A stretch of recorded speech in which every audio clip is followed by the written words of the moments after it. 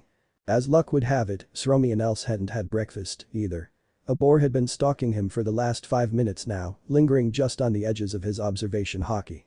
Naruto had been intent on escape until only a moment ago, so he hadn't noticed it creeping up upon him until now. He hadn't smelt it until now, to be precise.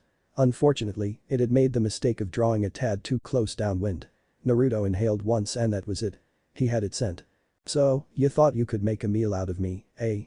The poor pig had no idea. It was about to become a meal in recompense for its temerity. He whirled and fixed it with a predatory stare. Naruto took one look at the boar and licked his lips. Hello, lunch. The boar whimpered in fear. Naruto laughed and sucked in a deep breath, channeling the Goku Goku no Mi into the pit of his stomach. Sorry buddy. He grinned. Looks like you're gonna be my lunch today. At the sight of his foul flames the boar squealed like a struck pig, which it was about to be. The poor pig had only just begun to turn when Naruto swung around and spat at it. Okamikakyu. Great fire annihilation. Exhaling mightily, the Dark Prince expelled a geyser of black flames toward his prey, a veritable inferno which even the fastest Sora user could never hope to escape. To say the pig failed was moot.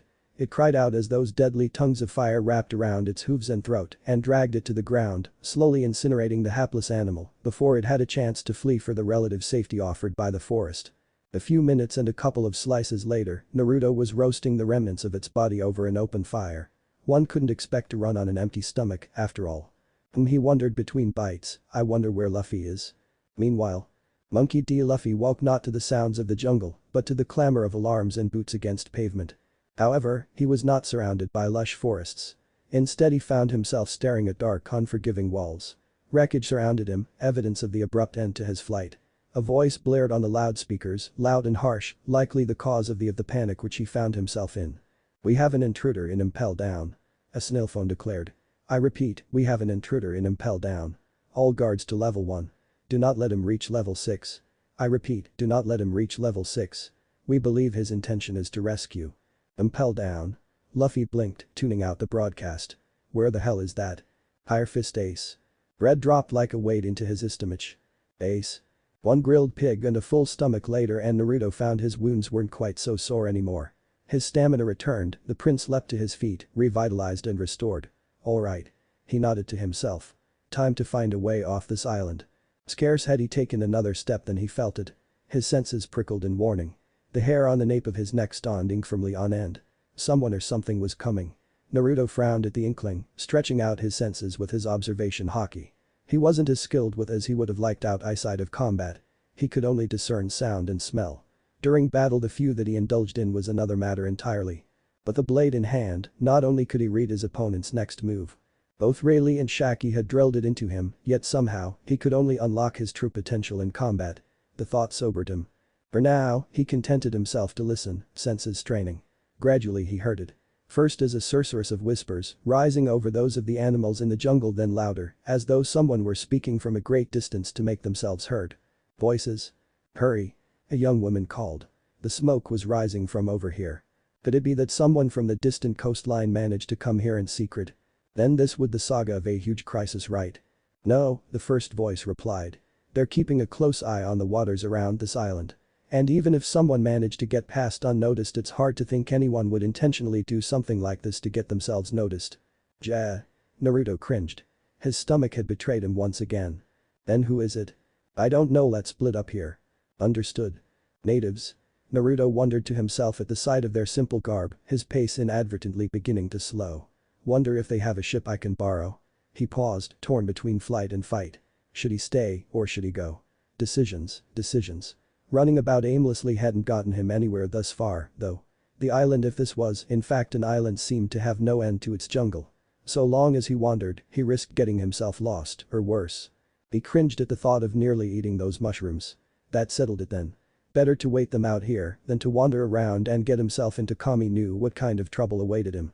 Settling himself into a crouch, the dark prince sat down, intent to wait them out. He didn't wait long. Scarce than 30 seconds after the fact, he detected the sound of snapping branch and twigs. A sure sign that they were nearly open him. Even so, he wasn't entirely prepared for what popped out of the foliage. A woman. But one so large and corpulent, almost masculine in appearance, that she might have been a man were it not for her bosom. She took one look at him and cried out. Margaret. Margaret. She cried. Look at this. What is it, sweet pea? A lithe young woman with short blonde hair answered her compatriot's call. Oh. She cried out in surprise once she saw him. She too wore little in the way of clothing, also bearing a strange sort of staff. Philandra. Over here. If Naruto had been startled before, then now he was positively shell-shocked. His jaw fell from his face as possibly the tallest woman he'd ever laid eyes upon stepped out of the brush a heartbeat later, her childlike eyes regarding him with innocent curiosity. Her. The trio regarded him curiously, as if he were something to marvel at. What is it? Margaret asked. It looks licky person. Ahem, ladies. Naruto waved to get their attention, his arm raised in greeting. I have a name. The women started in surprise. It spoke. It. Naruto's left eye twitched. Maybe she's not from here. Philandra ventured. Enough. Naruto growled, his patience wearing thin. I am not in it. And I'm certainly not a she. I'm a he. The ladies stiffened. Who does that mean? He's a man. It's my first time seeing one. Margaret breathed in awe. He looks so different. Ha. Naruto couldn't conceal his surprise. You mean you've never seen one? He began to stand. I'm not really the best example though. Stay back. Before he could blink, Margaret's staff became a bow, one she notched an arrow to, drawing the string back. Naruto was about to comment on the futility of such an effort when she let it fly. His senses screamed for him to dodge. Instead of dissolving into his natural element as he often would for such a paltry attack, the blonde slid aside. It saved his life. Even as he dodged, the arrow opened a thin slice against his cheek, shearing past him to exploded through the trunk of the tree he'd been resting upon in a shower of bark and timber. The hell? He hissed in surprise, glancing at the lethal projectile. Hockey. I'm impressed. In the time it had taken him to inspect the arrow, the woman's naive mannerisms had all but vanished. She'd already notched another arrow to her bow. I didn't think you'd be able to dodge that, let alone recognize my ambition firsthand. A piercing gleam entered her eyes. But the next one won't miss. Naruto glowered, pulling himself to his feet. He saw Sweet Pea in his peripherals, but Philandra was nowhere to be seen. Or senses, for that matter. How could someone so large disappear so suddenly? The sound of an arrow being drawn taut drew his attention back to Margaret. Oi miss. Just why are you shooting at? Margaret fired again. Armament. Naruto whispered softly as the arrow streaked towards him, veins bulging in his forehead. Hardening. He stood his ground as the arrow slammed into him, grunting as it barreled into his chest and drove him into the ground, drawing up a cloud of smoke. The impact alone was bone-jarring. There was no way he could have survived that. Even Hebeham-sama would be wounded by such an attack. There was no possible way a mere man could have endured it. Did I get him? She wondered aloud. No, Naruto drawled as he picked himself up. He stood woodenly, not taking enough care, banishing the dirt and dust with a wave of the hand. You didn't. Margaret felt her blood turn to ice water in her veins. There was no longer a man standing where she'd first fired the arrow. In its place stood a creature out of nightmare. I guess it's my turn to be impressed. Naruto admitted, the darkened color of the haki fading from his skin. You're the first person since Rayleigh to make me use this. My armament haki. Margaret gawped. This was haki, then. You know, Naruto reared his head, a devilish gleam entering his eyes. My mother always told me to be nice to girls. Never yell at them, she said. Never hurt them, she said. Always be kind to them, she said. But the way I see it, you fired on me first. So I don't have to do anything. And besides, you're pissing me off, you know. He kicked the ground once, raised his hand, and vanished. Soru. Margaret squealed in surprise as the man vanished. Only to reappear next to Sweet Pea. Behind you. The woman having been about to launch an arrow of her own turned. Bringing her face directly into the path of the blonde's hand. Naruto flicked her forehead. Not gently. The blow catapulted the corpulent woman backwards, sending her crashing head over heels into the undergrowth. Naruto didn't bother to follow her. Instead, head simply swayed, body breezing to the right as Margaret's arrow whistled through the patch of ground he just occupied. How rude, he chastised lightly. There's no need for that, after all, I only knocked her out. Margaret felt a bead of sweat drip down her brow as her next arrow met a similar fate. As the blonde swatted it into the ground. He was playing with them. Toying with them. How dare he? She felt her dread deepen with each miss. Naruto's body flickered once more, and suddenly he stood before Margaret, arm drawn back, fingers clenched into a fist. Sorry, he apologized, this might sting a little. Despite all her training, Margaret froze. She couldn't bring herself to think, to move, to do anything. She could only scream as the man's first barreled toward her face. Stop. Her mind wailed. Stop, stop, stop. Now, it was Naruto's turn to freeze. He stopped abruptly at the last instant, his knuckles barely brushing her cheek. Despite herself, the Amazon flushed. His knuckles were rough against the soft satin of her cheek. This close, she could feel the calluses, see the scars lining the length of his hand. His hand belonged to a fighter, someone who'd fought every day of his life. This man was a warrior. The thought sent a thrill of anticipation down her spine, fluttering in her stomach like butterflies, hammering like a drum in her heart. His eyes searched hers for a moment, then he peeled himself away. Why? Ah, he sighed, raising his shoulders in a half-hearted shrug. I've gone and done it now. For some reason, I just can't bring myself to hit a lady when she screams, you know. Without another word he turned his back on her, facing toward the jungle, as though she no longer represented any sort of threat. Your friend should be alright, I think. Didn't hit her too hard. At those words Margaret blinked, her desire driven away by her sense of duty. She couldn't let this man escape. And now's my chance. Against her better judgment, the blonde braced herself for the worst and let the arrow fly. This time, Naruto wasn't fast enough. Even as he batted Margaret's arrow aside, another struck him from behind, the deadly missile sinking to the shaft in his right shoulder. Aphilandra. He'd lost track of the Amazon in the beginning, and now there she was, crouched behind the very same tree he'd just vacated. She waved at him cheerily. Shit. Naruto snarled as he yanked the arrow out of his arm, wincing as it came away bloodied. That was when he felt it. Or rather, a lack thereof. He couldn't feel the fingers of his right hand. Or his left, for that matter. The beginnings of a realization dawned on him. He was alarmed to find that his face had gone numb as well. He made it all of 2 steps before it reached his legs. Before he collapsed in a heap. It felt as if a curtain had been draped across his vision. Despite his best efforts to stir himself and rise, he couldn't find the strength. Couldn't keep his eyes open. But the poison. Shit. That arrow was coated in a powerful sedative. Margaret answered, looming over him. You won't be able to move for a while. She lowered her bow. You spared me, so I won't kill you. She continued as his vision began to dim. But I will bring you back to the village. The others will surely want to see this for Thamps. Whatever else she said ended in gibberish as Naruto passed out. And woke with a start. Fuck. Was his first thought as he felt the cold stone caught beneath his back. I wasn't planning on being captured. There was no way of telling just how long he'd been out. He found himself locked in a stone cage, his bed facing a long series of bars and a horde of women. Now, Naruto, young though he was, had long enough to appreciate the female form for what it was. Even so, he was mildly alarmed by the sheer volume of them. They were as numerous as the clouds in the sky, each different from the other. Slowly, warily, he rose from the cot, taking great care not to spook any of them. It did him little good. The moment he moved, the chatter started anew. The man has awakened. Let me see, let me see. I want to see too. Naruto moved slowly and deliberately, not trusting himself to any sudden movements. They'd stripped him of his clothes during his sleep and bandaged his wounds, probably the reason why his chest no longer ached in each and every breath. Though it galled him to roam around naked in front of so many prying eyes, he couldn't bear to sit still for 1 second longer. It moved. Look, no chest at all. Such a ruggedly handsome beast. It looked so strong with that long, scruffy looking hair. It certainly had a long sleep. Naruto felt his cheeks begin to burn beneath their words. These women acted like they'd never seen a man before. But that was ridiculous. Absurd. Everyone knew what a man looked like. How could these lovely ladies not know a member of the opposite sex when they saw one? Gee. He snorted softly, pulling himself off the cot. It's like I'm a damn lab rat or something. Painful memories flickered through his mind, causing his heart to race. No, he reminded himself. That was in the past. Just the past.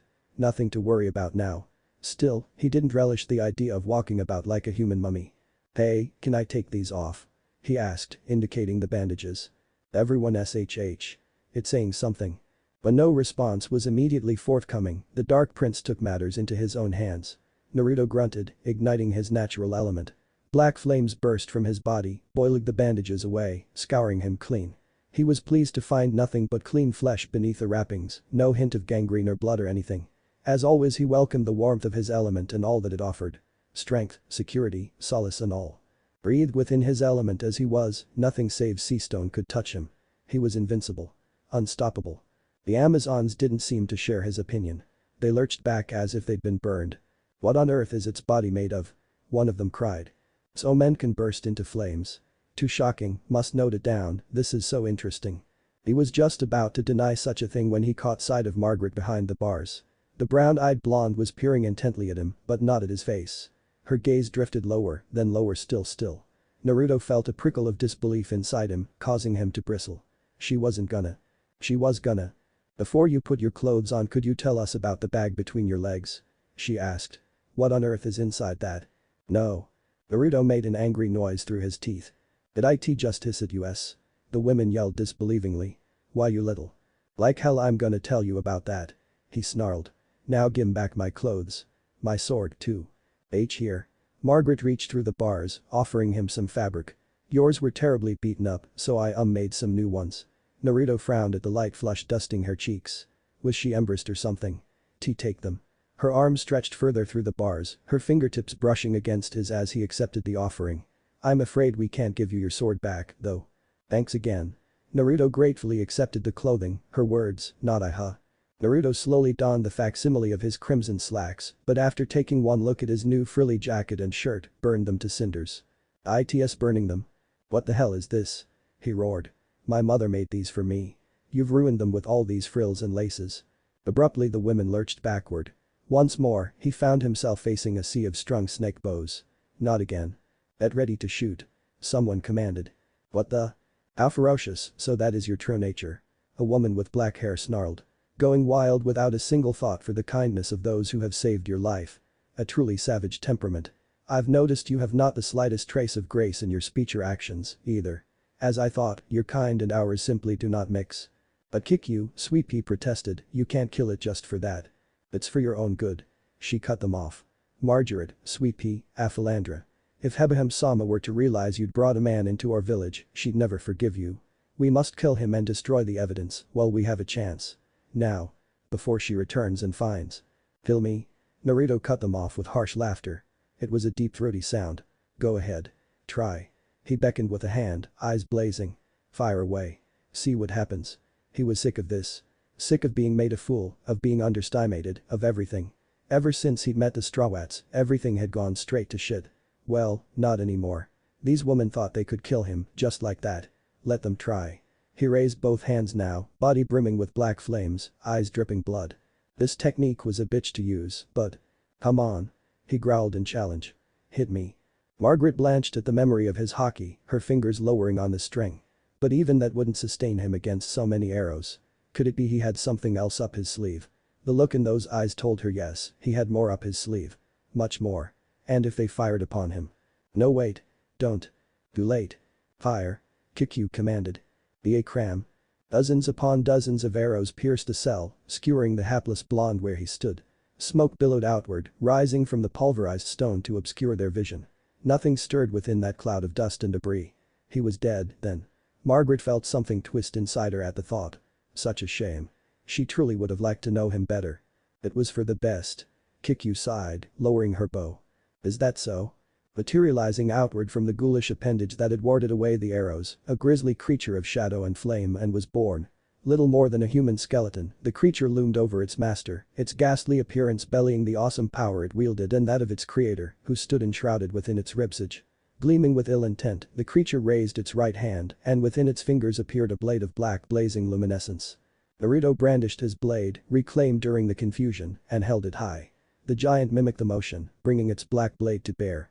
With one swing of its ethereal sword, the bars burst. Shattering like so much timber. What is that? One of them whispered. This. Naruto snickered, dabbing a hand at his bloodied eyes. This is simply part of my ability. The ability of the Hellfire Fruit. Even as he spoke the creature seemed to gain substance.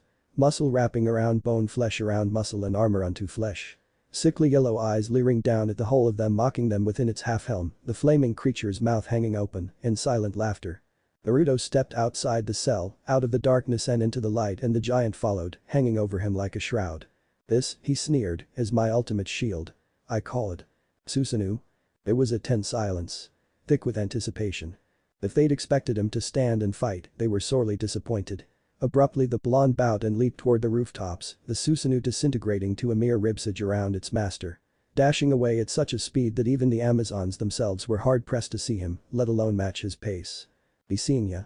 He cackled. Come back here. And thus the chase began. Unthinking respect for authority is the greatest enemy of truth. Naruto D. Silvers. Lavalearn and Battleborn. Let me go. Will you calm down, troublesome woman? Margaret was not going calm down. Not in the least. Perhaps some explanation was needed therein. No sooner had their dreaded man escaped from his cage than he'd led all of Kuja warriors, herself included, on a wild goose chase across half of Amazon Lily. This Susanoo of his proved all but impervious to even the strongest of their hockey-imbued arrows, the flame-clad ribsage warding them off, as though they were mere mosquitoes trying to bite at a giant. And if that hadn't been bad enough, he'd taken a hostage. Her. Now they were hurtling upward at a breakneck pace, her body clutched flush against his chest. She could feel his pulse racing against her skin, the steady thump-thump-thump sending silent shivers down her spine. Her own was probably doing backflips. He raced toward the edge of the village. To the edge of the cliff. A snake of dread coiled in her gut. She fought back, but to no avail. Any attempt on her part to stab the man with a knife was met with a scrapping sound from the ethereal ribsage surrounding him. Any attempt to attack the ribsage itself resulted in a burn on her arms and shoulders. But it would take more than pain to stop Margaret. Much more. Still, this heat, it was as if the man were a part of hell itself. He was infinitely warm to the touch, his heart hammering against her ears, strong and powerful. Arms encircling her like a noose, holding her tight, her body joined with his. A spool of warmth spread between her legs. No. She ridiculed herself. He's a man. An enemy. I cannot allow myself to feel such things. Hang on. Nani? Margaret squeaked out as the ground fell away beneath their feet, leaving them standing out over empty air. For a moment they merely hung there, dangling between life and death. Then gravity sank its claws into them and down they went. Naruto laughed. Laughed as they fell past the ridge, plummeting toward the treeline below. Margaret wailed in despair. Was he truly so intent on death that he would try to take her with him? No. She cried. Wait.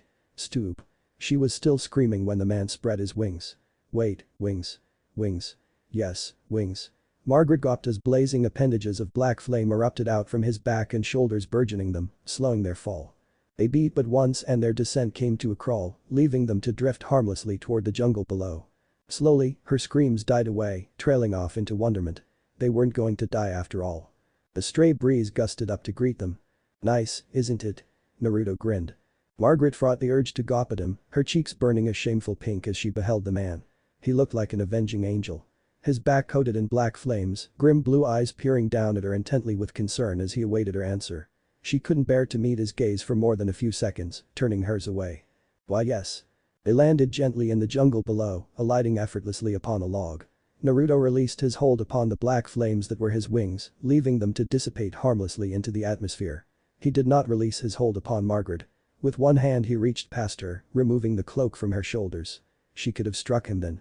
Could have lashed out, protested, could have done something, anything at all. Instead, she found herself paralyzed, felt her face burn anew. What was wrong with her? Why couldn't she bring herself to harm him? What are you doing? She whispered. The man's face contorted in a pained expression as he smoothed her white cape across a low bush. Checking for burns. He muttered. Can't be too careful after using my powers like that. He paused and finally noticed how miserable Margaret looked. He visibly resisted the urge to sigh. Look, I apologize for just grabbing you out of the blue back there. It was probably pretty scary, huh? Scary? Margaret felt her eyes immediately snap to the fearsome man. Scary didn't even begin to cover it. She'd been terrified. And yet somehow, his apology mollified her temper.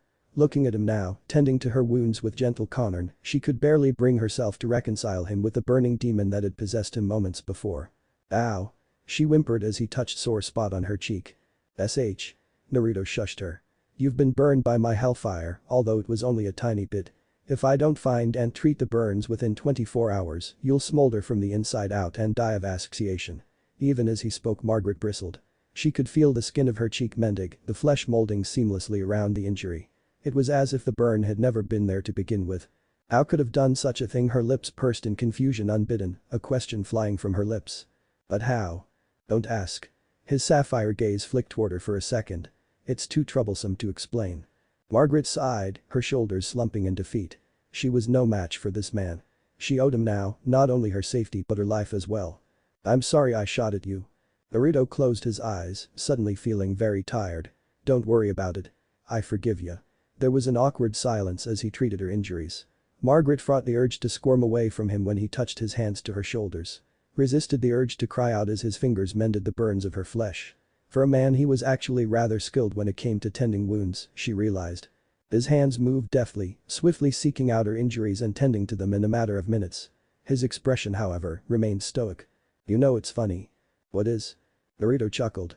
I seriously doubt your friends will be willing to let me off the island after this. Margaret almost laughed before she realized the seriousness of the situation.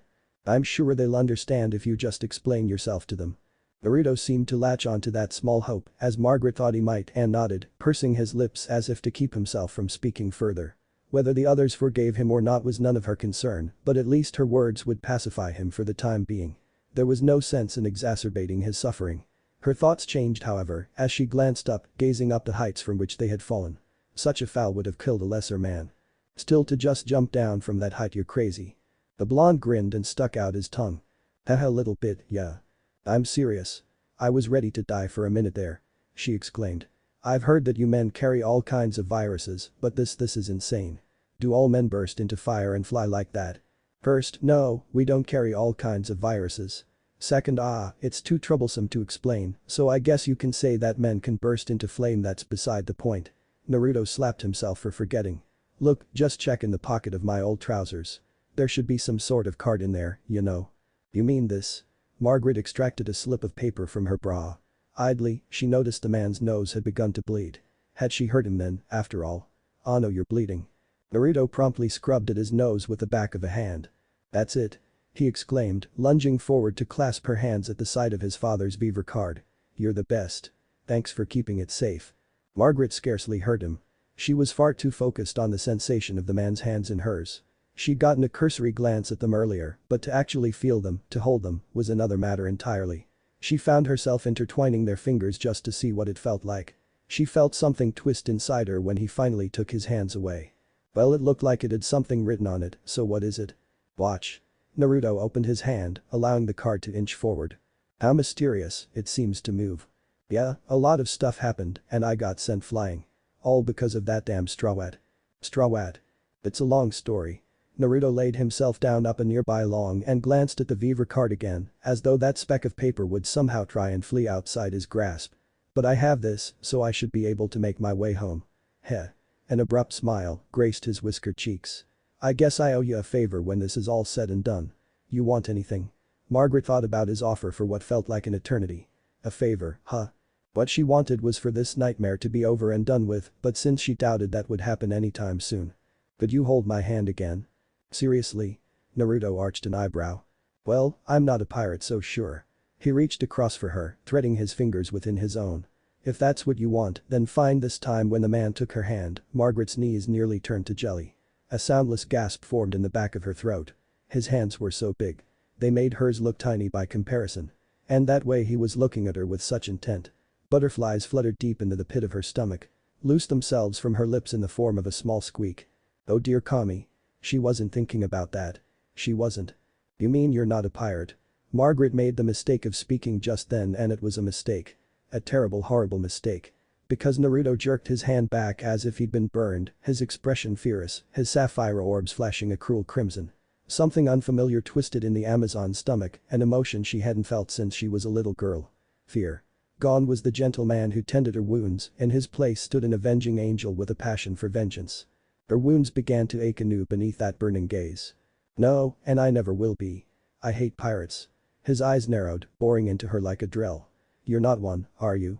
And if I told you I was? She replied, testing him. Then you would be lying. His gaze never left hers for a moment, even as her doe brown orbs widened with disbelief. My Ka-san taught me well. I always know when someone's trying to deceive me. Naruto exhaled sharply on a sudden, shoulders sagging as though he'd been relieved of a great burden. Still, it's good to know you aren't one. I've had enough trouble with pirates to last me a lifetime. His good mood returned with a vengeance as though it had never left. The cold, calculating crimson leaching from his blue orbs until they were the color of the sea once more. The empress of this land is a pirate, though. Margaret pointed out. I fail to see how that is my concern. He remained undeterred. After a moment his scorn softened and he asked, is she strong? A foolish question indeed. Margaret felt her chest swell with pride at the inquiry. Only the very best of the island's warriors sail aboard the pirate ship. Of course they're strong. Why, everyone in this land looks up to Hebeham-sama. She's powerful, wonderful, and the most beautiful woman in the world. The pirate empress, Boa Hancock. Our island is defended by her and her younger sisters. Pretty bold claim there. Naruto shrugged. But like I said, it's not my concern. Shaking himself, he rose to his feet. Well, I've wasted enough time here, I think. Where are you going? Home, obviously. He waved. I can't relax until I know my old man is alright. You really are restless, aren't you? As long as he survived, that's fine. Naruto resolved, clenching his fingers into a fist. As long as he's alive he can still stand up again. And if he can't stand, then I'll do it for him. I don't care how strong the opponent is or how many there are, I'll kick their asses from here to Mary Edgewa if I have to. I'll fight to protect my family time and time again. Margaret felt her respect for the man climb another notch higher. He clearly had something to fight for. You truly think you can do this? Of course. He thumped a fist to his chest and fixed her with fierce grin. So long as I bear my father's surname Silvers, I'll never give up what's precious to me, even if I have to lay down my life for it. That's the way, the life, I've sworn to live. You're strange. Naruto's grin grew and his eyes squinted, the expression making him look almost fox-like. I prefer the term unique, you know. Without another word, he departed, leaving her to stare at his broad back as he receded into the distance.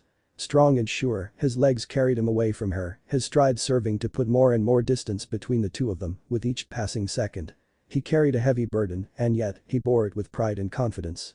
Confidence she herself lacked. She couldn't help but find his resolve admirable, in a way.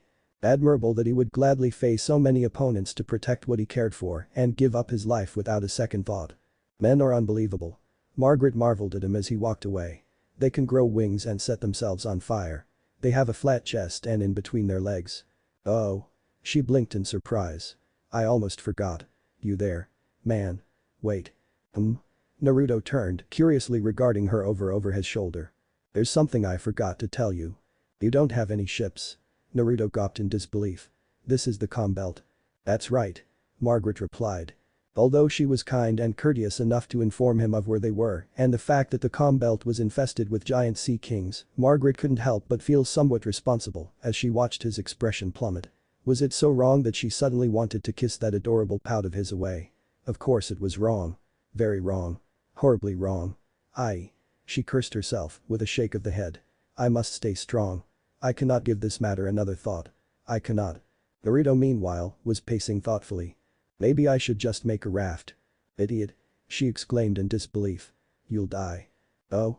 The Dark Prince paused in his pacing and fixed her with an expectant stare. I was under the impression you didn't care whether I lived or died. That I was causing trouble for you. I'm the one who's in trouble here. She retorted, tearing her gaze away. If you ran away there wouldn't be any trouble. I can't keep being friendly with you or I could get attached. Too late for that. A small part of her whispered. You want him. You want his hands on you, you want him over top you, you want inside you. She shrieked at it and it retreated into a corner, cowering. No. She was not attracted to him. She was not. There was no possible way. Even if he was handsome, strong, kind and oh so gentle she couldn't be. There was just no way. She couldn't possibly be falling for. There they are. Naruto spat a curse, dragging Margaret from her reverie just in time to spot Kikyu and several warriors racing in their direction, Sweet Pea and Aphilandra amongst them. Shit, already. He snarled in disbelief. They're a persistent bunch. She watched him ready himself, knew those terrible black flames were about to erupt from his hands at any second. She knew now what they could do, the kind of damage they could wreak if left unchecked. And he was about to unleash them on her family and friends. She had to do something, had to say something before it was too late. Leave. Margaret whispered. I won't chase you anymore. Naruto blinked, brought up short by her words. Ha. I said leave. Before she could think to stop herself she loosed an arrow at him, the deadly missile whisking past to open a thin slice in his cheek. Naruto smiled, and that smile hurt her more than anything else. With a sudden riposte he stood before her, slapping the bow from her hands, driving her to the ground. She didn't even have time to struggle. She could only shiver as his lips brushed the outer lobe of her ear, whispering to her a simple phrase that would indelibly scar her sigh and shape her perception of him forevermore. You're not so bad, Margaret-chan. And then he was gone, vanishing into the treetops in a blur of scarlet and sapphire. Kikyu flung an arrow after him, but it was lost in the leaves. Margaret said nothing, knowing now that she couldn't possibly bring her hand to harm this man. She just couldn't. She was dimly aware of Sweet Pea and Aphilandra landing beside her, speaking to her, fussing over her, making sure she was alright. Hebaham-sama had returned, they were quick to inform her. They needed to kill the man quickly. Margaret merely stood there trembling. Idiot. Naruto laughed softly to himself as he skidded to a halt atop the ramparts, dodging the occasional arrow that drew near, leaving them to fall back to earth, succumb to gravity. That Margaret girl wasn't all that bad. For a woman. Her friends, however, had proved to be another matter. Not only did they refuse to listen to him, but they seemed hellbent on his captured death. They'd thus far refuted any and all attempts for explanation and even chased him back into the city. He'd had to run straight up a sheer cliff face just to get back up here and away from them. You'd be amazed what a bit of hockey could do too for your reflexes. And then. There were these indefatigable snakes fastened onto his arms and legs. The damn things had held on for dear life despite all attempts to extract them. Well, Naruto decided that was about to change. Aura. He snarled, his fingers closing around the neck of the first and third serpents. Looks like I'm having snake for supper. Despite his declaration he charred them without a second thought, turning the reptiles to ash beneath his hands and thereby depriving the Kuja of their bows. The remaining snakes released him with a startled hiss, plummeting to forest below. Naruto watched them fall to their doom and resisted the urges to simply scorch the surrounding jungle around them and rid himself of pursuit altogether. Hell, he could have destroyed the entire island had he desired it so. Now, the only thing that stayed his hand was Margaret. She was probably still down there somewhere. Now what do I do? He wondered aloud. Better hurry before they find me again, that's it. The proverbial light bulb went off above his head. They have a pirate ship, don't they? I'll use that. Hopefully they'll let me on. Whoa. His words ended in a sharp cry of surprise as an arrow whisked past his face. His bare feet were unable to compensate and his footing gave way, sending him tumbling towards the village below. He collided solidly with a rooftop and for a moment dared to hope his perch would hold. It did not. Arg.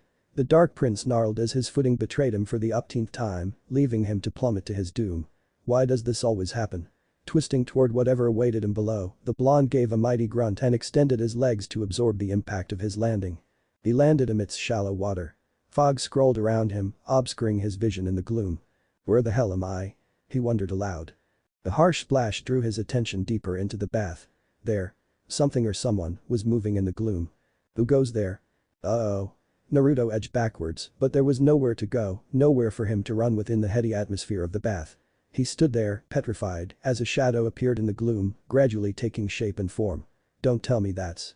When she emerged on a thick cloud of steam, Naruto couldn't help himself. He gawped at her. Alabaster pale skin seemed to shimmer in the lights of the bath, drawing his eyes to her body. Large breasts were barely concealed by the curve of her arm, her waist dipping to reveal perfectly flared hips. And Cami, those mile-long legs. Sputtering, he tore his face from her body and dared to look her in the eye, an apology already upon his lips. It died the moment he saw her face. Her hair was wet and slicked back, the strands like glistening ebony silk. The style left her face bare, nothing hiding those uplifted crystalline eyes, those sharp cheeks or those heart-shaped lips.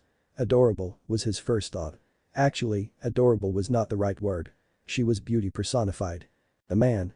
She hissed in surprise, a surprise surely mirrored upon his own face. But on her back, what was that?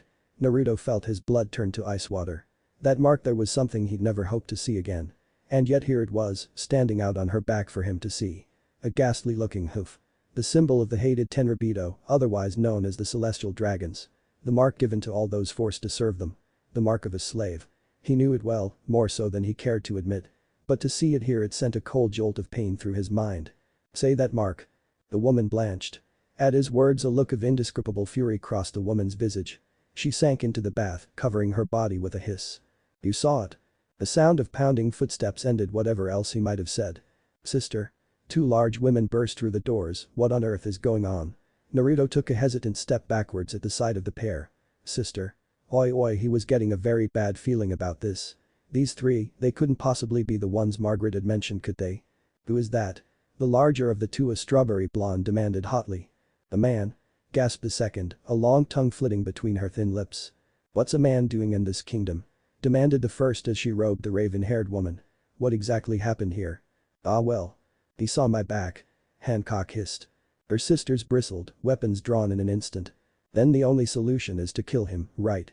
Anger welled up through the cracks in Naruto's psyche, smothering his desire in more immediate exasperation. Why on earth did everyone want him dead? There was a connection here somewhere, one he struggled to make whilst his mind processed the information. The thing you have seen on my back is something we don't want revealed even if we die. Naruto stiffened as she raised her arms, thrusting both hands forward in the shape of a heart. That ability, oh lovely. She'd eaten a devil fruit. She was a fruit user. Take everything you have seen here to your grave. Mero mellow. The Dark Prince suppressed his immediate desire to move. Willed himself to stand his ground. To stand strong as a heart-shaped beam struck him, past him, phased through him. He braced himself as a faint tingling erupted across his skin, his ire flaring at being caught in such an obvious trap. He stood stock still as the wave rippled past. Leaving him unharmed. Mero mellow. The woman cried again, only to be met with the same effect. Naruto frowned, likewise baffled. Ara. Why don't you turn into stone? The woman whom he strongly suspected to be Boa Hancock gasped in disbelief. Didn't you feel anything wicked in your heart after you saw me naked in the bath? Naruto opened his mouth to reply. That's ridiculous, sister. Marigold exclaimed. The beauty of your naked body is at a level that could never fail to capture anybody, regardless of their age or gender.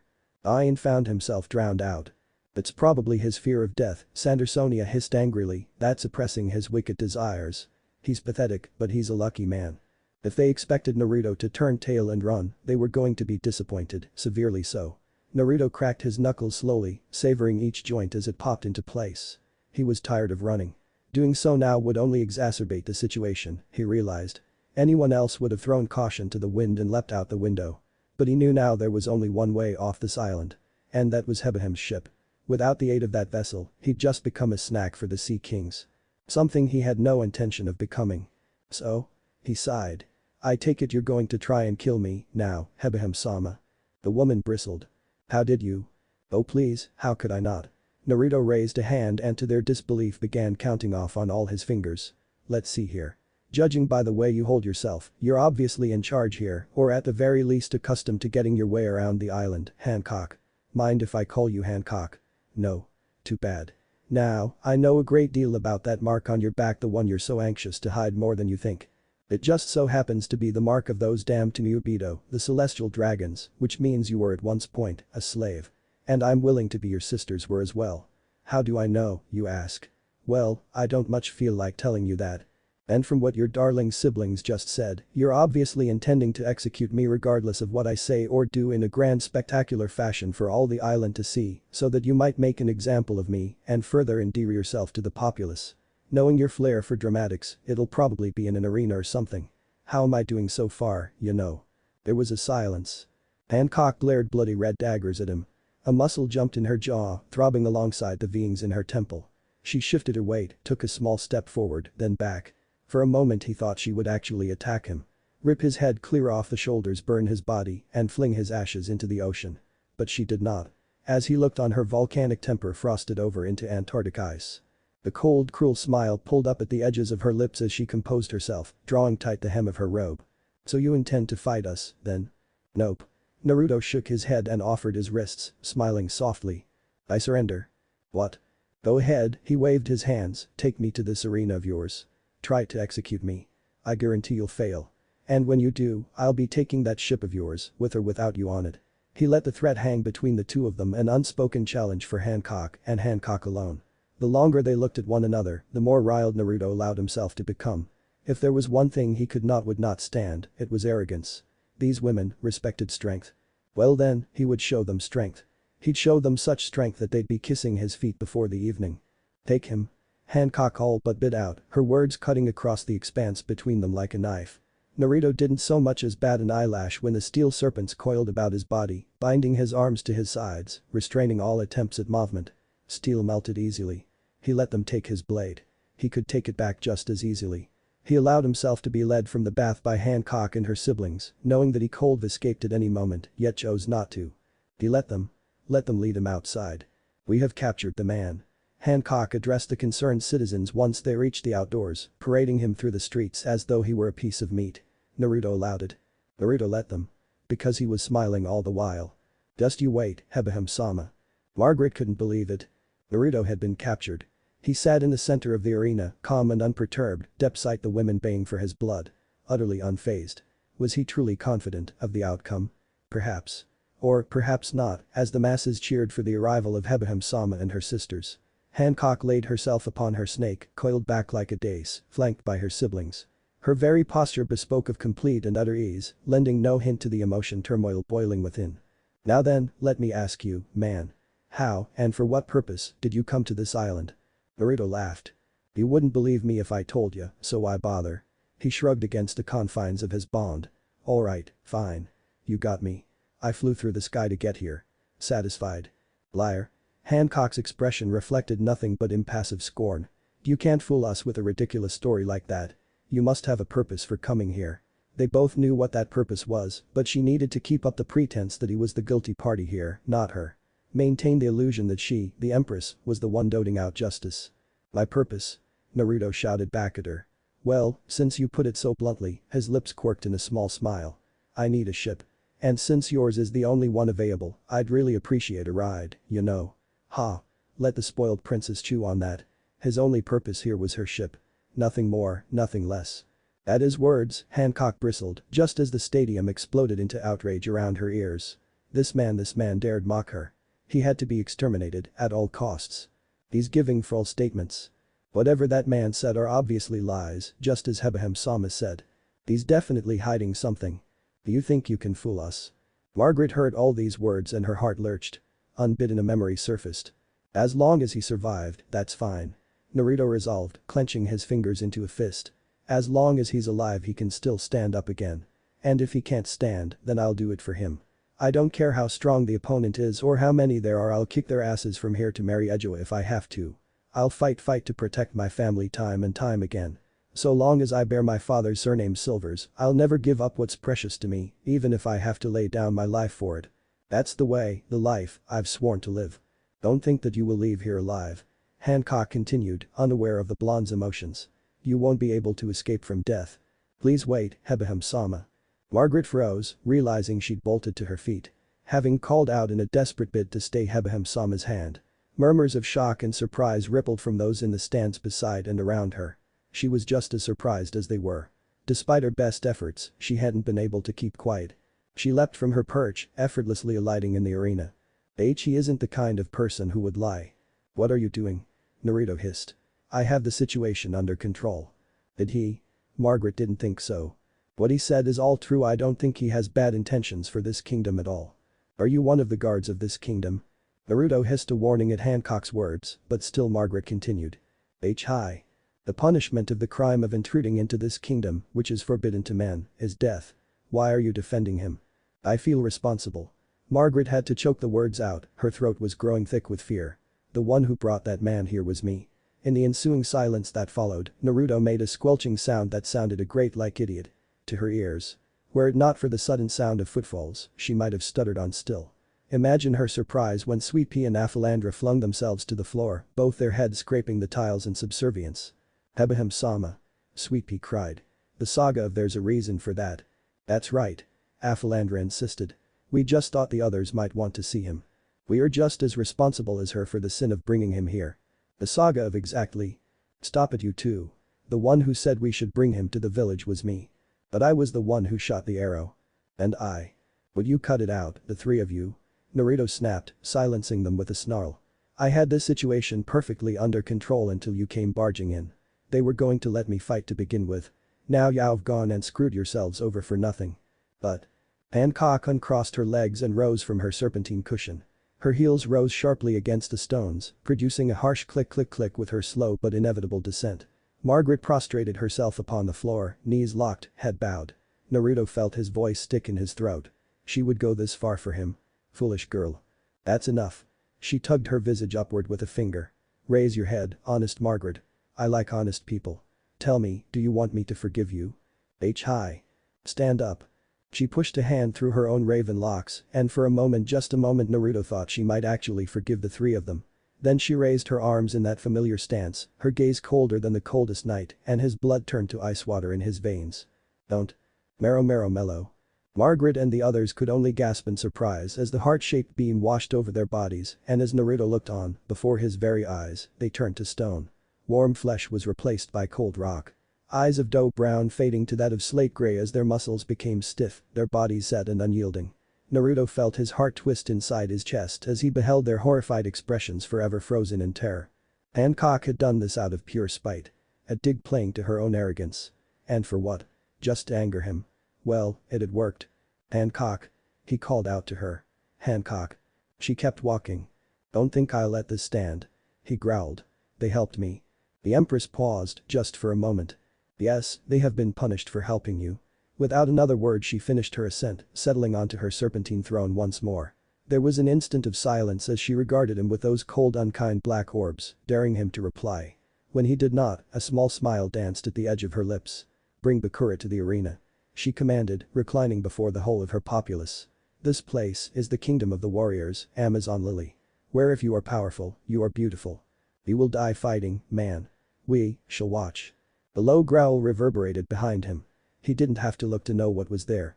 He already knew. A massive panther easily 3 times his length and thrice as large towered over him, bearing great glinting eyes of cruel crimson. That black panther's name is Bakura. Hancock took great pleasure in explaining, her voice briefly piercing the insatiable din of the crowd. It is a carnivorous animal that was used as an executioner by the empress of this kingdom for many generations. Naruto cringed as it loomed over him, salivating. What bad breath it had. Once the execution is done, not a single bone of his victim will remain. A shiver of anger and anticipation jolted off Naruto's back, coursing down his spine. They were your comrades. Bakura seems to be extremely hungry today, doesn't it? Hancock sneered. And you? Yes it is, sister. Marigold agreed. Because it hasn't been fed in a while. You heartless bitch. Be grateful, man. Sandersonia cackled. Even if it's a small and thin monkey like you, Bakura will eat it with pleasure. Aside from that, Naruto stood slowly, woodenly, not taking enough care. Uncaring, as the steel snakes unwound themselves from his limbs and chest. He caught his sword when it was tossed him, unsheathing it in a liquid movement so fiercely fluid, even the finest swordswomen of Amazon Lily couldn't help but swoon. What's going to happen to these ladies? He indicated the stone statues behind him. He couldn't possibly wield his true power with innocents so nearby. An angry roar of dissatisfaction erupted from the crowd. What a disrespectful way of speaking to Hebahim-sama. Go finish him, Bakura. Bakura. Hancock commanded. Go. Howled the entire populace of Amazon Lily. With a roar of hunger, the black beast pounced, its lavering jaw gaping wide for its first meal in nearly a decade. Naruto didn't even bother to turn. His crimson katana seemed to glitter in the afternoon light, wreathed with an otherworldly radiance. Itatsum, he breathed, bringing his blade up behind his back. Natajiri. The first. Killing stroke. And then the beast was past him, its jaws snapping shut on empty air, its claws sweeping through nothingness, paws slamming into the tiled floor. Hancock frowned. Had Bakura missed? No, that was impossible. Surely the man had done something. He must have, for he stood there, unharmed and unscathed. Indeed, Naruto said nothing as he straightened. Slowly sheathing his sword, the weapon sliding into its home with the lightest of ease.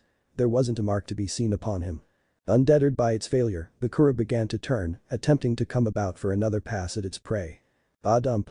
With a wet squish, its severed halves collapsed to the floor in an ever-growing puddle of blood. Blood and gore spattered across Naruto's scowling face, making his terrifying expression all the more hellish. He spun in a vicious circle, rounding on the laughing ladies with a furious snarl. "There's something wrong with all of you," Naruto hissed as his bloodied blade disappeared within its sheath, thumbing the hilt of his sword. "Even after your comrades have been turned to stone by that woman, why are you still laughing so childishly?" The chorus of boos shouted him down. "The savage is actually shouting at us. Unbelievable. It killed Bakura. What a fierce animal." Screams of shock and horror rose around him at the death of their precious panther. The women simply could not believe their eyes. Never before had anyone escaped the executioner, and here, this one had done just that and more. The fearsome man had bifurcated Bakura with but a single swing of its blade. And still, they professed no pity for their frozen comrades. It made Naruto's blood boil. So this then was how pirates treated their nakama. Casting them aside like so much refuse. "We feel sorry for those three, but what Hebeham-sama did wasn't wrong. They have broken the laws of the kingdom. The ones at fault are them. No matter what I may do," once more, Hancock's regal voice pierced the veil of sound, "I will always be forgiven." "Why, you ask? It is because I am beautiful." "Wah! Hebeham-sama." Girlish squeals and giggles of adoration rose from the crowd, nearly deafening her next words, until Hancock raised a hand for silence. She laughed softly, staring down at them, as if she were a great goddess, and they her lowly servants. "And you too, you forgive me, do you not?" Her lips curled in a cruel smile at Naruto. Without word nor warning, the blonde's bloodied blade burst from its oak sheath and slammed into the arena. Emitting a loud crack as a section of the floor toppled away, plummeting into the spiked pit below. The audience stirred uneasily as he redirected his attention to the throne. "Forgive you?" The Dark Prince raised his gaze to the pedestal. Dumbfounded, furious and surprised all at once. "Forgive? You?" Hancock visibly started in surprise at what she saw there, lurking behind those blue eyes, waiting to strike. There. The expression that met her gaze was not one of kindness or infatuation as she'd expected, but rather utter and abysmal loathing. "You?" He spat, raising a finger in a lone salute. "Why the hell should I forgive you for acting like the stuck-up, spoiled pompous little brat that you are?" Hancock stiffened slightly as his words took on a more profane lilt, but for another reason as well. "No," he declared. "I do not forgive you. And I never will until you drop this holier-than-thou act of yours, you whiny bitch. And just where the hell do you get off treating me like shit, huh? I haven't seen you come down here and fight me yet." Certainly she hadn't been expecting such a new prefront display of malice, he could see it in the way her eyes widened slightly, then threw herself back on her lavish cushion. She felt her chest heave with a dry sob of sheer surprise. This could not be. It could not. This is simply impossible. There cannot possibly exist a man immune to my charms. No, it's not possible. I cannot bear it. Oh come on. Naruto spit at the floor, took a small step forward, jabbed a finger towards the whining princess, still in a fit over this unexpected rejection. "Stop throwing a tantrum. You're not a child anymore, so don't act like one, damn it." "Execute him." The crowd shrieked. "Marigold." Sansor Sonia. Naruto craned his neck as the two sisters leapt into the arena, as though they could somehow shield their sister from the truth with their bodies alone. A slight difference. Another difference this time, the two held their ground and did not retreat. The Dark Prince eyed them warily, a predatory gleam entering his eye. "Something I said. Take his head." Boa shrieked, jabbing a finger at Naruto. "Kill him." Slowly, the two sisters began to encircle him, their bodies shifting, warping, until they could no longer be considered human. The Dark Prince found his lips quirking in a slight scowl as he found himself confronted by their true forms, neither that of a human nor a snake, but that of a naga. A human bearing a snake's body. Shall I drink all the fluid from his body? Or perhaps strangle him to death? Naruto didn't answer, instead, he traipsed over to where Margaret and the others stood, still as stone. Careful as not to break them, the Hellfire Man wrapped both arms around each statue, then carefully set each down on the lower ring of the arena, where they'd hopefully be out of harm's way in the coming fight. "I'm so sorry," he whispered, setting each down with the utmost care. "Had I known this would happen I should have ended this at the beginning." "Shouldn't you be more worried about yourself?" Sansor Sonia asked inquisitively. Naruto straightened with a supreme effort. It took all he had not to burst into flames and rip the woman's throat out for that comment. Still seething, he leapt towards the railing, vaulted over it with all the grace of a gymnast. Slowly, purposefully, he stalked to where his sword still lay, tip thrust through the floor. With all the tenderness of an old lover his fingers closed around its black-clothed hilt, gently tugging it from the stone in a swirl of dust and debris. "You two should give up," he warned, blue eyes flaring. I don't feel like holding back right now. What did he just say? He thinks they can defeat the sisters. Haha. He's funny. Men are funny. Oh, I'll show you funny. Naruto paid them no heed, slowly releasing the tentative hold he had upon his powers. With Margaret and the others safely out of harm's way, there was no longer any need to hold back. And how long had it been since he'd let himself loose? Too long. The only one who'd ever seen his true strength firsthand was Rayleigh, and even he found this form somewhat tedious to tend with. Well, that was about to chance. Amazon Lily would try to understand the sight for the next century, and still, they would never be able to make sense of it. Black flames erupted beneath his skin, smoldering across his flesh like wildfire, sweeping him up in a veritable inferno. Still hotter the flames raged, melting the floor upon which he stood, igniting the air itself in sinister specks of darkness. Any hotter, and he would risk the safety of the crowd, of the island itself. But then again, they weren't his concern now, were they? Not at all. But that thought, Naruto's eyes began to bleed. Come to me, he called, laughing as bone began to manifest around him, peeling back from his hellfire to summon the hulking figure of his invisible protector. Come on. Come on. Yes, that's it. I'm right here. Come. Come to me. To your master. Come. Hancock's lips opened in a small oval of surprise as the air around the man began to sizzle and shimmer, exposing a creature straight out of the depths of her darkest nightmare. What was that? Whatever it was, that man was responsible for its arrival. She felt it in her bones when its helmed head took her in at a glance, that sick skeletal face peeling back in a gross macabre of a grin. Hancock shivered at the sight, and not entirely from fear, either. Susanoo? Naruto straightened from his bowed crouch, and the creature copied him, moving as a puppet might beneath master's strings. It brandished a sword and a gourd in one pair of malformed hands and a shield in the other, an ancient warrior called forth from its grave to do battle on the puppeteer's behalf. Susanoo gleamed before the Kuja in all its darkened glory, malevolent orbs of golden honey, narrowing in scarcely concealed contempt. Muscle and sinew manifested from nothingness, taking the shape of long, willow-like arms, ending in cruel claws, crafted from the heart of the inferno itself. Naruto, a veritable god in his own right, reveled in the confusion of Amazon Lily. Marigold's horror, Sandersonia's shock, and Hancock's utter awe at the sight of the demonic entity lurching over his shoulders. The crowd seemed to share their opinion. What's that man doing? He's on fire. How strange. Last chance. Naruto folded his arms, Susanoo mirroring the motion. Give up and let me off this island.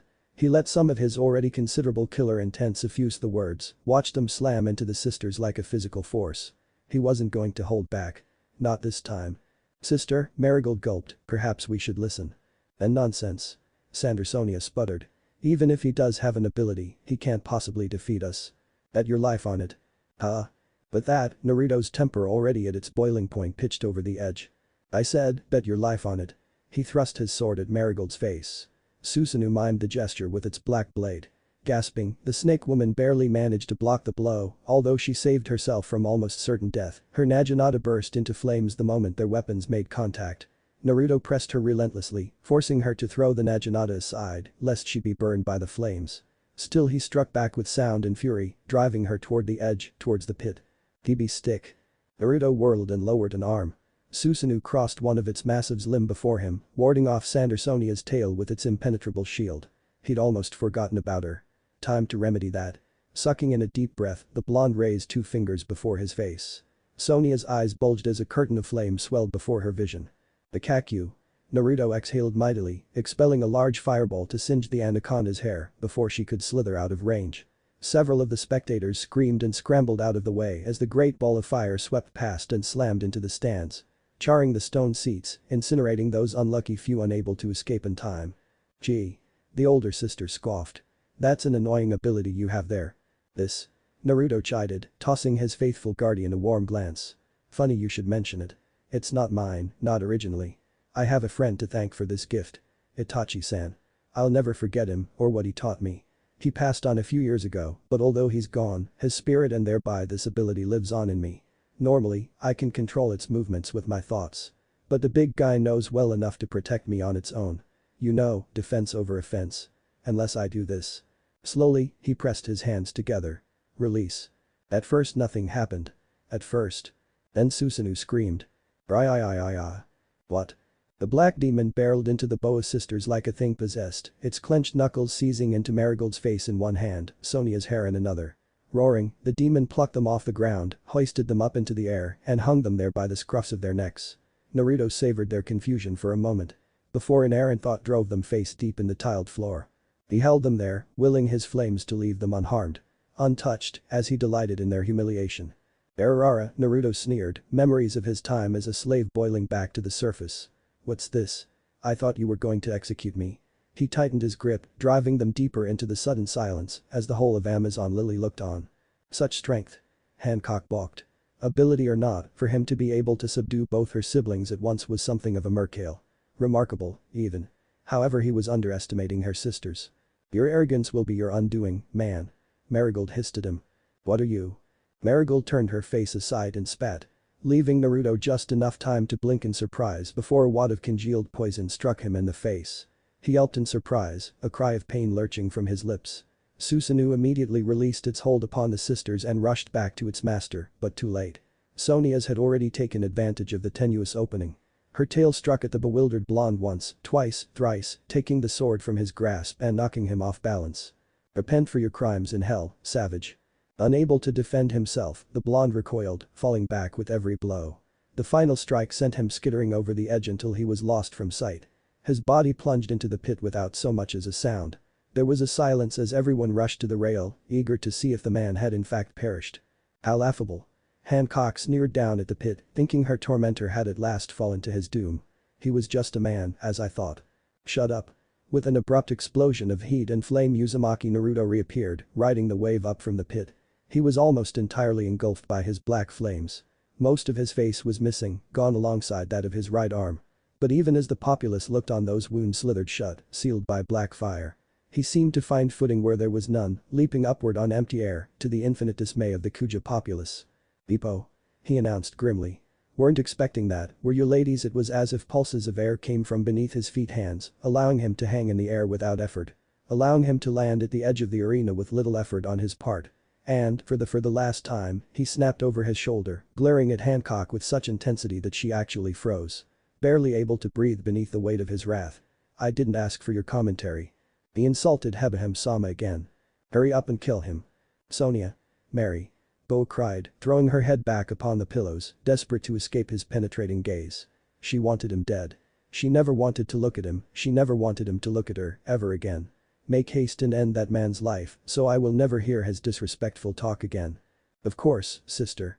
Sonia hissed, leaning up off her elbows, tail coiling about Margaret's statue. "Just give up and die, man. If you don't, I can't guarantee the safety of this statue." Naruto scowled. Hostage or no, he wouldn't allow these sisters to have her way. "Put them down," he warned. "Ara." Sonia sneered, tossing Margaret's petrified form up and down with her tail. "Are you concerned for her?" "Stop that." "I don't think so. I'm having too much fun." "Boy." Sonia might have been enjoying herself too much to notice this change in the blonde's temperament, but Marigold wasn't. She watched his hands fist at his sides, his Susanoo inexplicably stiffening alongside him as she looked on. A muscle jumped in the blonde's jaw, throbbing eerily alongside the veins in his head. Those steely sapphire orbs snaped into slitted scarlet as she looked on, her eyes narrowing to mere beads of crimson coldness. A knot of dread fisted in her stomach. Just as a low growl tore itself out of Naruto's throat like a beast uncaged. "I said put her the fuck down." Marigold bristled in awe. Gawping as a silent ripple passed over the stands like a breeze. Hancock felt it as well, felt it slam into her, blow her hair back. And still it spread, seeping far into the stands, sensed and felt by all. Women and warriors alike gasped, mouths hanging agape as the unstoppable will of Silver's D. Naruto washed over them like a wave. Suffusing their very souls with terror. Somio collapsed. Then another. Another pitched forward. And still another. One by one, it happened. Those who could not endure his will simply slumped over, foaming at the mouths. In short order half the stadium was rendered unconscious. "Hi-ya!" The remaining Amazons yelped. "That was the king's willpower." Someone cried. "That's a joke, right? Only 1 in a million people is capable of using the haki of the chosen ones. I haven't seen anybody who can use it, aside from our sister." Sonia marveled silently, lowering Margaret to the arena floor. Scarce had she done so than Naruto reached forward to retrieve her, Susanoo's large hand closing around her frozen form, hoisting her body over the rail to safety. It was the perfect opportunity to attack. But she could barely bring herself to breathe, let alone think of offensive action. She couldn't help herself. She felt fear. Outright terror as she peered into those cold crimson eyes. This man has the quality of a king, capable of standing above all others. Marigold was in awe. One look at that defiant visage told her all. This man had full control of his haki. He wasn't a mere interloper with reckless enthusiasm. He was a hardened warrior, trained in the art of combat. Even without his devil fruit power, he would have made for a formidable opponent. With those powers. Hancock bit her thumb. He has the king's haki, just as I do. What's going on? Isn't he just an ordinary kid? Who on earth is that man? Naruto laughed. I take it you felt that little bit of haki just now, eh? He chortled softly to himself as he pushed a hand through his hair, the ragged mess mussing even further at his touch. As to who I am, nah, I don't feel like telling you that after what you just did. In fact, he scowled, I feel like kicking your asses all over again. Steam sizzled from his shoulders and back, joining with the foul flames of the Susanoo. The throng of warriors held on to their breath in eager anticipation. They had no way of knowing just how badly frightened the Boa sisters were. What are you waiting for? Hancock demanded at her sisters. You have nothing to fear from that man, or his haki. That's where you'd be wrong. Naruto extended his hand. His sword lurched where it lay and flew to his awaiting palm. You have a great deal to fear from me and my haki. With a flick of the wrist, he positioned the blade toward the Boa sisters, its serrated edge gleaming hungrily in the afternoon. Hancock. He called up to her. I don't know whether you've got a beef with men or if it's just me, and to be honest, I don't really care one way or the other. However. And here he did pause, I've been beaten, poked, bitten, stabbed, and shot at today, and I'm out patience. I hope you've prepared yourself. Because I'm about to wipe that smug smirk right off your pretty little face. Starting with your sisters. Armament, he declared, thrusting a fist for the sky. Hardening. His skin blackened and vulcanized in an instant, likening to the hellish flames rising from his body. Susanoo loosed a ghastly wail, chilling the hearts of spectator and combatant alike as its master stood up to his full height. The flames of hell roared high on his skin, coating his arms, his legs, every inch of him.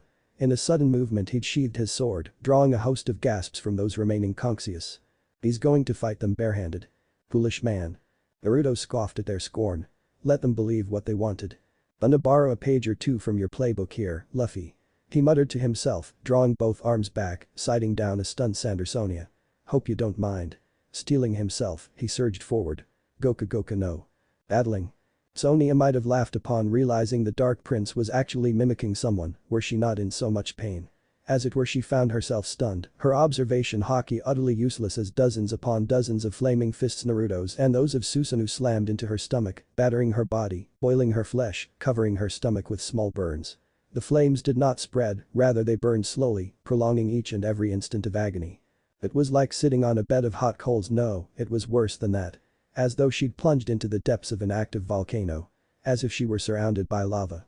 She couldn't take it. Couldn't endure it. Stop. She cried. Please, make it stop. Aura. Naruto's elbow was more than happy to comply. Smashing into Sonia's face, driving her down to the floor, stunning her. Had she a nose in this form, he would have broken it. As it were, she simply lay there, dazed beyond recognition, her body still steaming from the extinguisher's flames. Sister. Marigold exclaimed. Naruto rounded on her with a hiss. Goka no. I'll block it. She thrust both arms before her face, determined to would endure the monster's assault.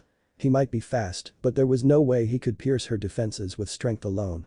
Even with that ghoulish abomination aiding him. I'll stop him. She thought. I'll definitely stop him. Like hell you will. Naruto drew his right arm back and vanished in a flicker of foul flame. Sorrow.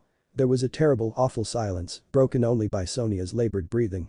Marigold's gaze flicked this way and that, desperate to find the man before he could reappear. She didn't wait long. Armageddon. Materializing directly beneath her outstretched hands, the son of Silver's rayleigh struck fast and hard and the Susanoo with him. A powerful flaming uppercut that smashed Marigold's guard to pieces and powered into her chin. Still she struggled to resist, fighting the forces threatening to drive her corpulent form from the arena and into the air. Try as she might, she couldn't sustain the block. Her neck muscles were giving way even as she struggled to defy the flaming fist pushing her body upwards. Too much. I can't block it. Go flying. Naruto roared. Applying a world's worth of pressure, the Dark Prince bowled her over backwards, head over tail, flinging Mary from the arena and into the stands. She barely managed to arrest her momentum by latching onto the rail with her tail at the last instant, even then she felt her muscles tear from the strain needed to fight against the momentum. In the end it did her little good, the rail snapped beneath her weight and sent her serpentine body sliding down the stairs towards the pit.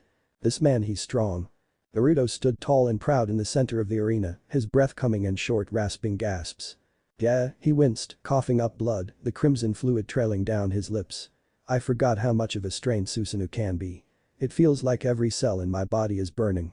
Although, I'm always on fire Despite the pain searing in his chest, he'd managed to laugh at his own joke. Brook would have loved that one. Forcing himself to smile, he returned his attention to Hancock. Looks like your sisters are finished, Boa. He called up to her, defying the pain in his body. Are you going to come down here and fight me yourself, or are you going to give me a ship out of here? Scarce had he tried to speak than the crowd, what remained of them, erupted into boos and jeers. How dare he speak to Hebaham-sama that way? Sonia-sama. Maria-sama. Get up. Finish him off. Sonia. Mary. When Hancock finally spoke, her voice had dropped an octave in displeasure, her blue orbs more akin to glacial ice than the afternoon skies for which she was so well known. What are you playing around for? Have you forgotten that you are here to punish that man? Kill him now before he recovers. Please forgive us, big sister. Sonia pleaded as she picked herself up off the floor. We'll finish him off right away. As one they circled him, positioning themselves on either side of the arena. Naruto watched them a moment longer, his shoulders falling slack in exasperation. Persistent bunch these two.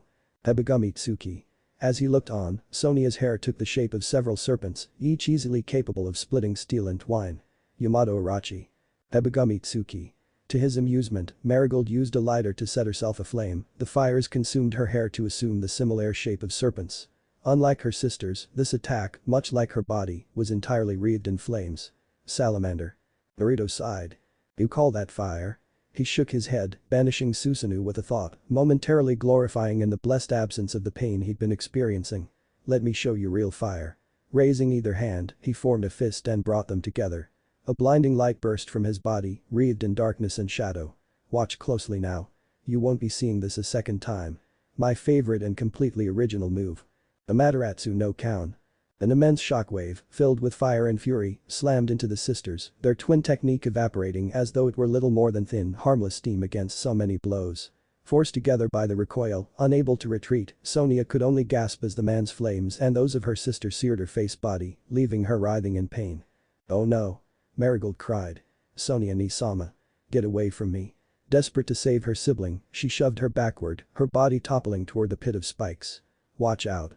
Miraculously, she seized the edge before she could plummet to her doom, leaving her hanging perilously over the pit. What an outrage. Hancock hissed. Not only had this man slain Bakura in a single blow, but he'd made a mockery of her and her sisters. Would there be no end to this humiliation? This would not stand. She jerked up from her throne with a snarl. She would know. That was when she saw it.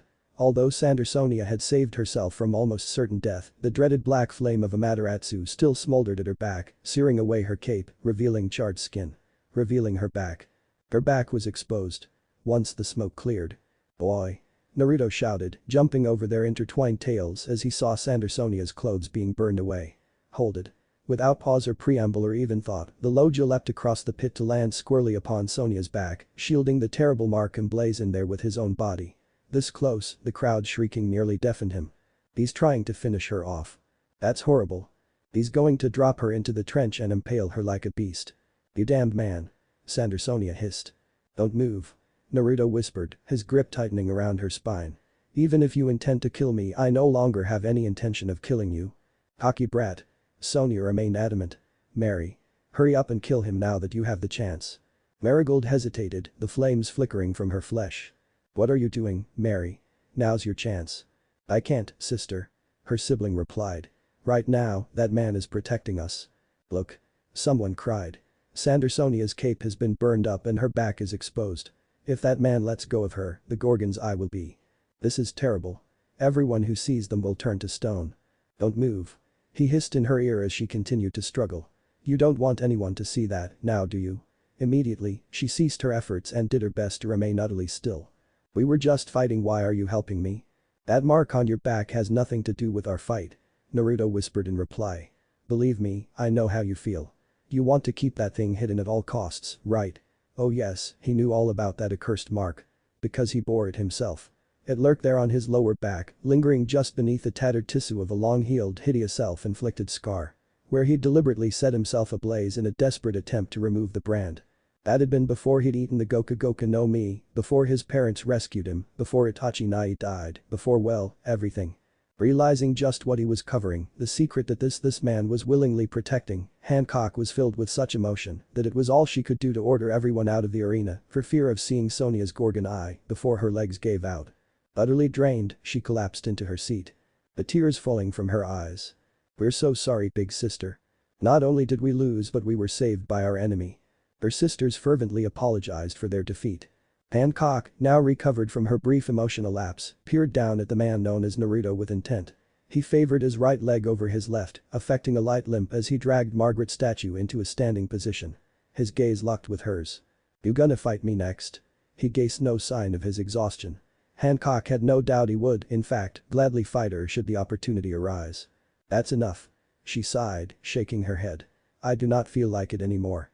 "Good." Naruto heaved a sigh of his own. "Then return them to normal." Marigold and Sonia bristled. "What did he say?" "You can do that, right?" Naruto asked with a shrug of his shoulders. He hazarded a glance at Margaret's statuesque form, a soft smile lining his chiseled features.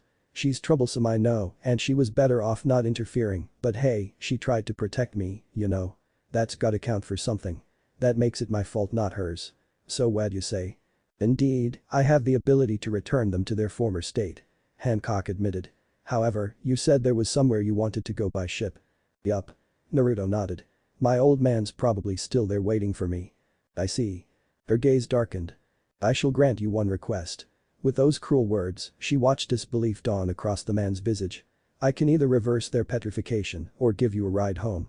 I shall only do one or the other. Choose one and throw away the other choice forever." A small smirk tugged at her lips as she awaited his inevitable reaction. He might play the gallant prince, but beneath that he was as cold and cruel as the rest. He had to be. He must be, as all men were. "I will not be tricked." She determined. "Show me your true selfish nature, you man of Subodhi." "Thank you." Naruto thrust his head toward the floor, prostrating himself before Hancock and her sisters. "Turn them back to normal." He didn't hesitate, even for a second. For all his anger and exasperation, for him to just choice was painfully obvious to him.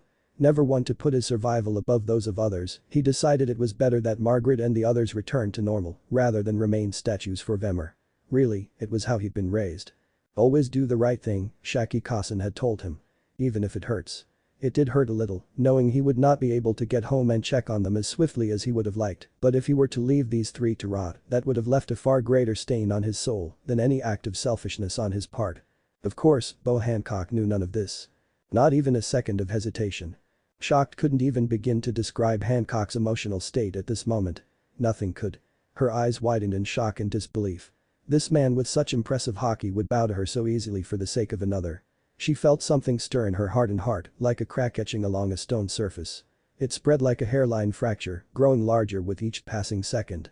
Lies. He must be lying. No. One look at him with his face folded into the floor told her all. No one, woman or man, would subject themselves to such humiliation if their intentions were insincere. This man.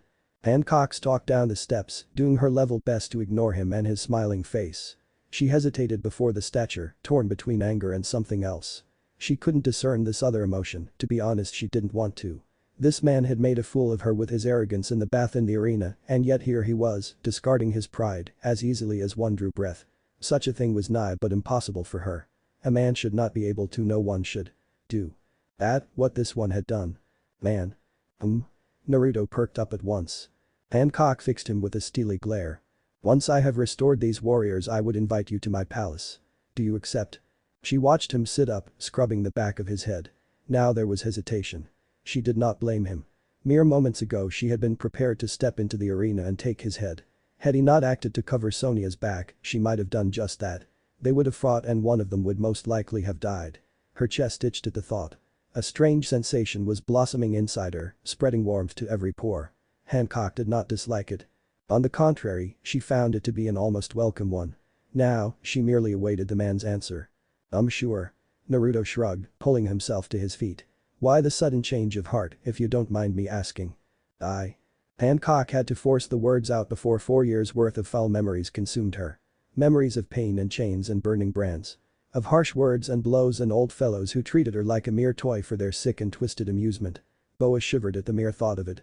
What she was about to show this man. What she would tell him. Slowly, she touched a hand to Margaret's stone face and bid her awaken.